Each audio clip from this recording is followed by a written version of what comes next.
Nossas coordenadoras do Kids e do AME, a Suzana Olivares e a Marcele Marques, estiveram na Igreja do Redentor, lá na Barra da Tijuca, partilhando um pouco de nossas experiências do Kids e do Ministério de Inclusão com a equipe do Departamento Infantil lá daquela igreja.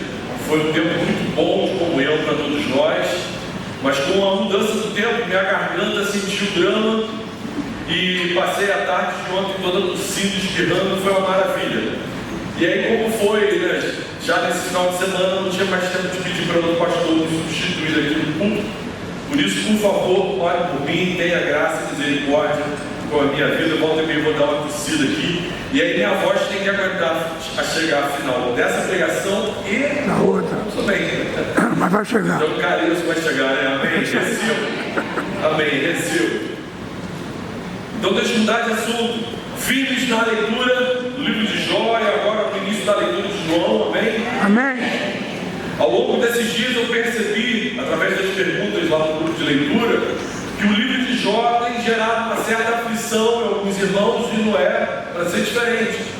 Enfrentar um quadro de grande sofrimento é sempre algo angustiante e hoje o meu desejo é a gente meditar sobre essa questão do sofrimento e a intervenção da graça divina em nossas vidas, amém? Amém. Senhor Jesus, muito obrigado, Senhor, por estarmos reunidos aqui na Tua presença. Obrigado por estarmos reunidos como igreja, como família do Senhor, como irmãos. Obrigado por esse momento de louvor, onde a gente pode cantar, Senhor, orações ao Teu nome, exaltar o Teu nome. A gente te agradece por isso. E agora, Senhor, carecemos da intervenção do Teu Espírito Santo. Que o Senhor fale com cada um aqui nessa tarde. Que o Senhor nos cure, que o Senhor nos renove. Que o Senhor mude a nossa forma de nos relacionarmos com o Senhor e uns com os outros, Pai. Por favor, venha ao nosso encontro, fala com a gente, é o que eu te peço, Pai, em nome de Jesus. Amém. Amém. Por que eu estou passando pelo que eu estou passando?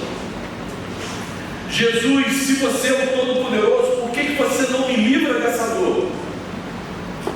São perguntas que podem estar passando pelo seu coração nesse momento, na tarde de hoje.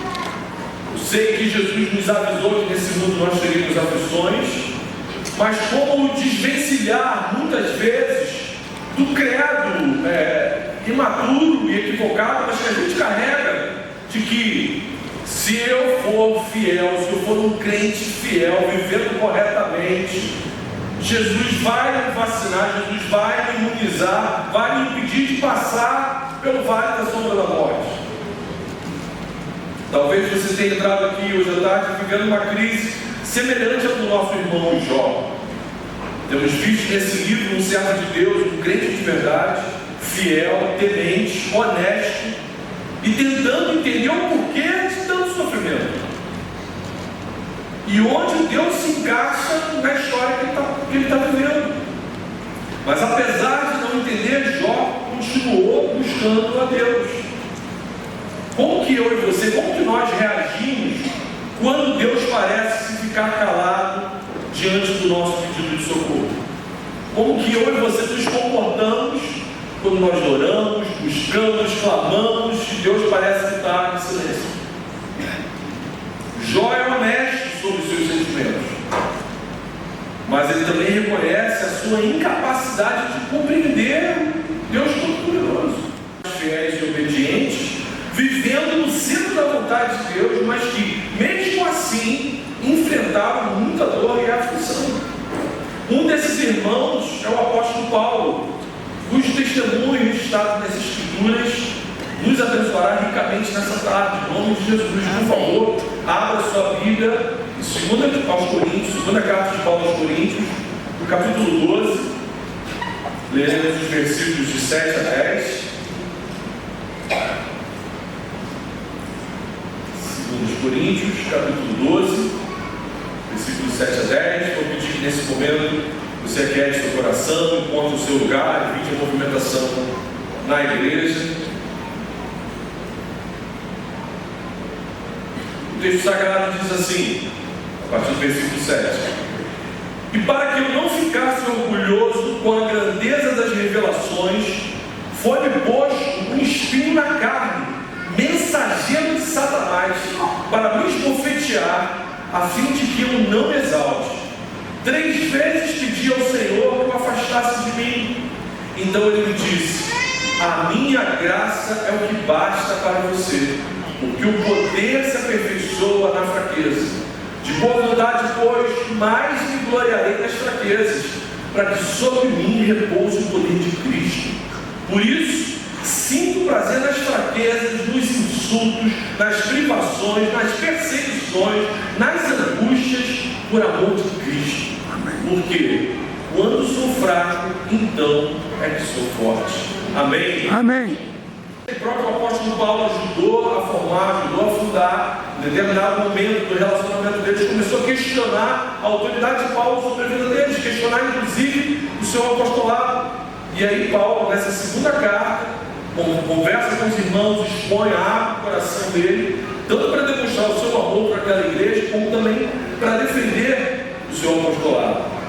Paulo está defendendo a sua posição diante de Jesus, e ele, durante vários anos, ele evitou de falar de suas experiências espirituais com Jesus, mas aqui nesse momento do seu ministério ele compartilha não só momentos incríveis com Deus, como também os momentos de grande sofrimento.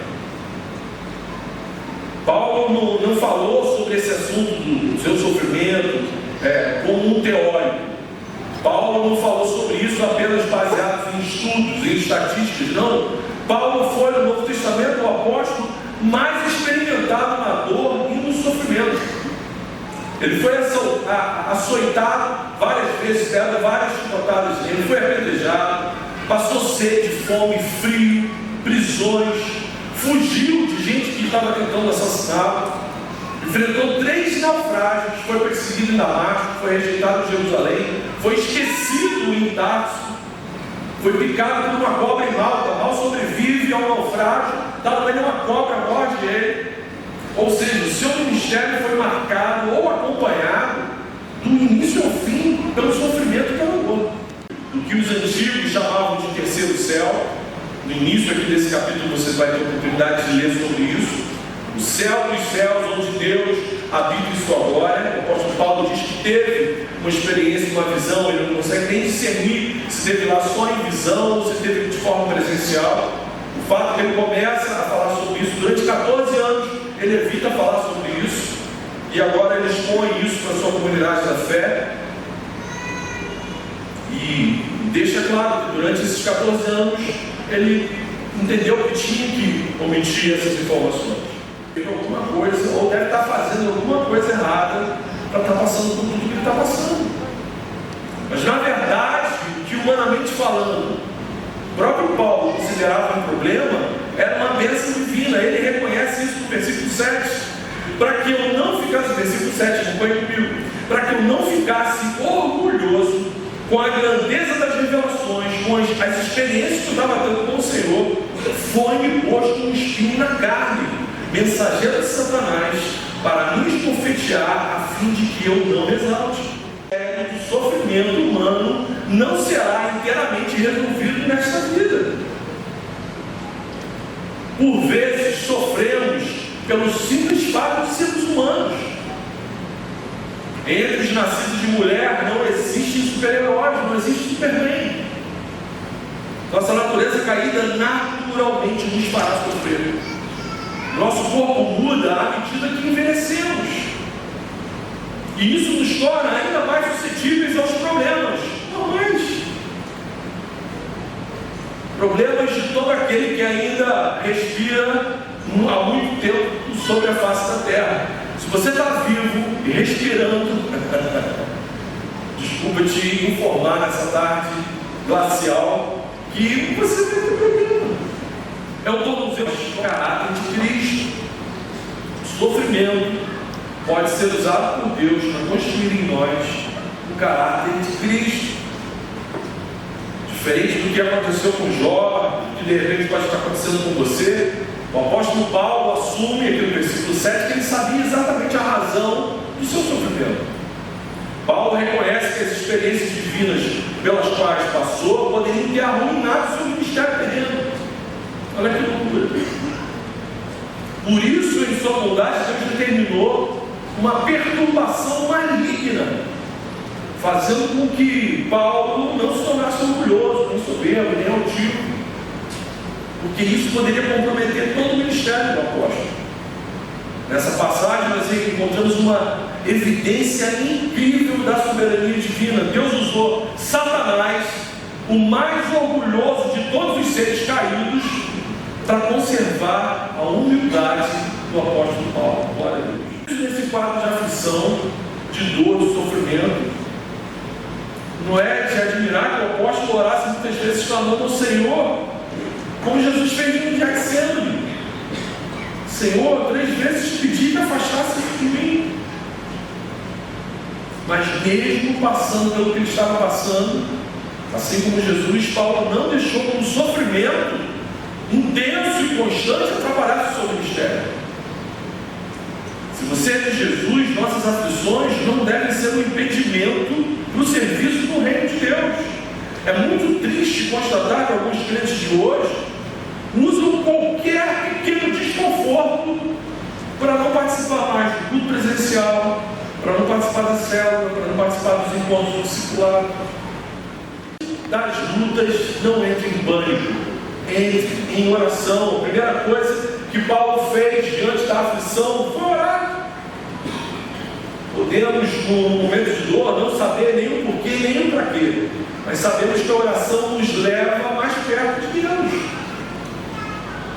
Então ore, busque o Senhor, não deixe os seus lábios murmurarem, não deixe o desespero ou a ansiedade intoxicar a sua alma. Isso não vai dar murmuração, não vai trazer nada de bom para a sua vida. E eu faço questão de repetir isso, é absolutamente normal um cristão pedir para Deus o livramento de enfermidades, de dores, de sofrimentos, é absolutamente normal. Mas a gente tem que lembrar o tempo todo que Deus não prometeu curar todos os cristãos. Existe o ministério da consolação na vida de outros irmãos, saiba disso. Deus também usará nossos momentos de dor e sofrimento para nos transformar em agentes de consolação. Muitas experiências ruins que eu passei na minha vida, que na época eu julgava horrorosas, desesperadoras, Deus usou isso como um testemunho de consolo, de ajuda na vida de outros irmãos. Quando você dá um testemunho de algo que você viveu, de que você passou, a pessoa ouve isso com a autoridade de alguém que experimentou, que foi experimentado naquele quadro. Dificilmente você vai consolar alguém só com teoria. Então Deus nos usa, Deus usa os nossos sofrimentos, as nossas aflições, para que a gente seja instrumento de consolação na vida de outros irmãos. Celebrarmos o sacrifício, o amor de Jesus, sua vitória sobre a morte e a sua promessa de voltar para buscar a sua igreja. Amém? Amém. Nesse dia, Ele enxugará dos nossos olhos toda lágrima. Então não haverá mais morte, nem tristeza, nem choro, nem dor.